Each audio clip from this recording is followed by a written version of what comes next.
Bonjour tout le monde et bienvenue dans cette nouvelle analyse nutritionnelle. On s'installe confortablement. Aujourd'hui, l'idée c'est vraiment de faire une petite consultation ensemble pour décoder ce marketing alimentaire qui, on va pas se mentir, est juste ultra déroutant.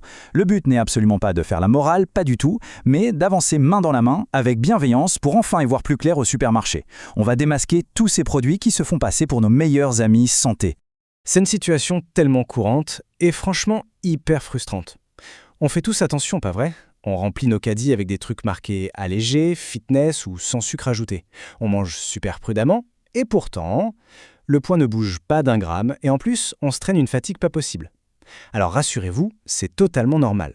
C'est incroyablement facile de tomber dans ce panneau. Ces emballages sont littéralement pensés par des experts pour nous rassurer. Mais la réalité biologique, une fois le paquet ouvert, c'est une toute autre histoire.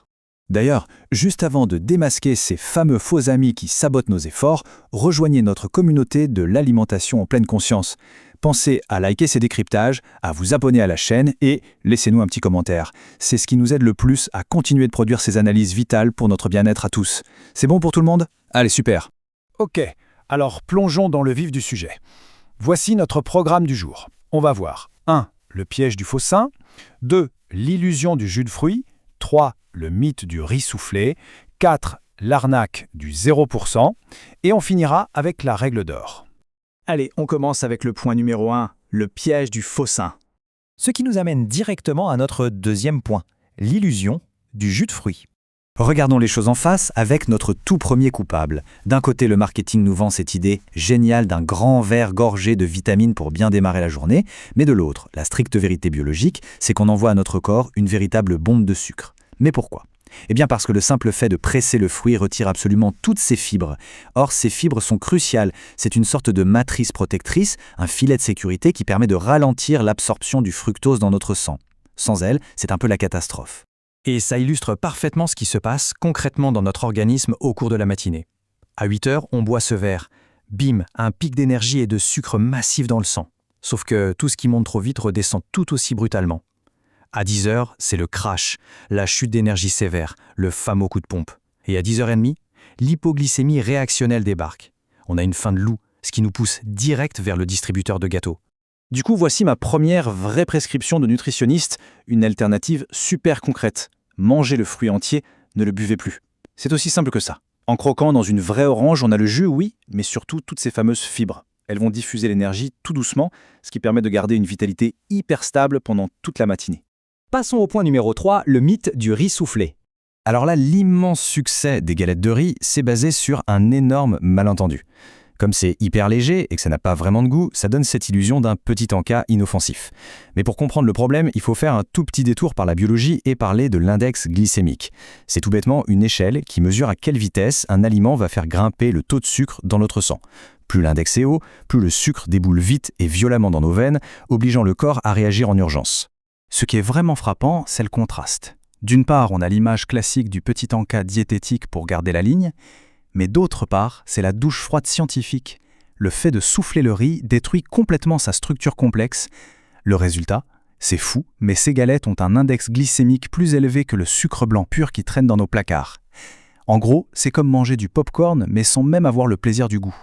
Et cet index glycémique qui crève le plafond, ça entraîne une réaction en chaîne désastreuse. D'abord, une décharge massive d'insuline. Ensuite, cette insuline donne un ordre très clair à notre organisme. On arrête immédiatement de brûler des calories et on commence à stocker du gras. Et pour couronner le tout, vu que c'est pratiquement que de l'air et de l'amidon digéré à la vitesse de l'éclair, ça ne cale absolument pas. On meurt de faim à peine 1 heure après. Ma deuxième prescription, c'est de jeter ces fausses amies pour de vrais alliés. On remplace ces galettes par une petite poignée d'amandes, de noix ou de noisettes. Alors oui, c'est vrai, ça contient des graisses, mais attention, ce sont de super bonnes graisses protectrices.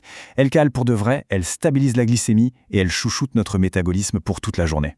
Ce qui nous amène au point numéro 4, l'arnaque du 0%. Pendant des décennies, on nous a fait tellement peur avec le gras qu'on s'est tous jetés sur les produits laitiers allégés. Mais c'est là qu'est le gros piège de l'industrie.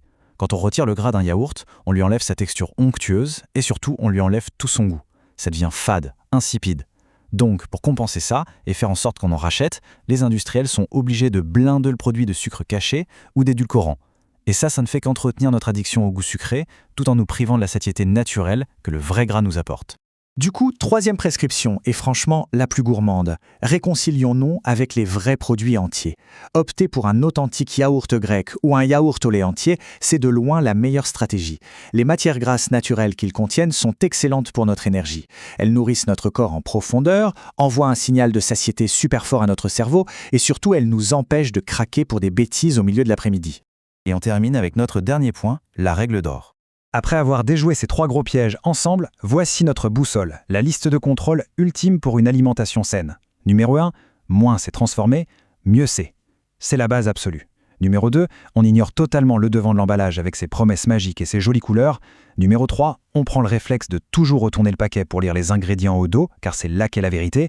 Et enfin, numéro 4, la règle la plus facile, si la liste est longue comme le bras, ou si on n'arrive même pas à prononcer les mots inscrits dessus, on repose gentiment le produit en rayon. Alors, dites-nous, parmi toutes ces petites révélations, quel est l'aliment soi-disant sain qui vous a le plus surpris aujourd'hui? Le jus de fruits, les galettes de riz ou les 0%? On veut vraiment lire tout ça dans les commentaires juste en dessous.